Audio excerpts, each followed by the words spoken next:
Vereador Rafael Bueno. Bom, eu votarei sim, quero saudar as pessoas aqui no plenário, quem está nos acompanhando. E fui coautor também das emendas já abordadas pela vereadora Rose, mas eu não tenho o privilégio, como alguns vereadores Calco, e como grande parte da população não tem, de ir a festivais. Aqueles caros de R$300 a entrada, 350. E o Financiarte, o antigo Fundo para a Cultura, né, e que se atualizou, ele vem justamente para isso.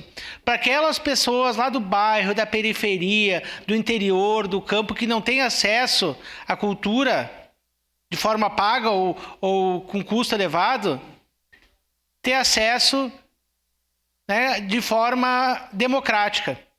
E eu quero dizer, vereador Felipe, que o governo do Sartori e o governo do Alceu, e o Alceu principalmente, e vereador Zanquim, o senhor pesquisar, o senhor que é professor, e o senhor lida com números, foi o que mais investiu na história, na cultura, prefeito Alceu Barbosa Velho.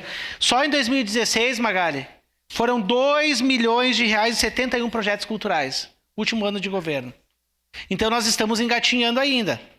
Porque, inclusive, e agora a senhora é secretária, Magali, a senhora sabe que a sua pasta e a do turismo foram as pastas que tiveram mais cortes, que vocês não dá nem para pagar o RH de vocês.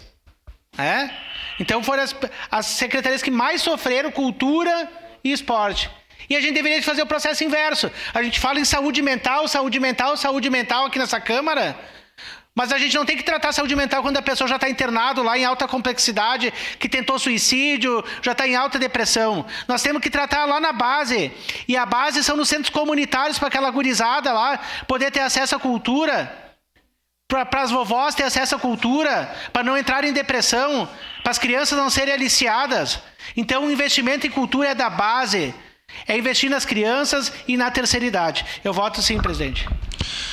Agora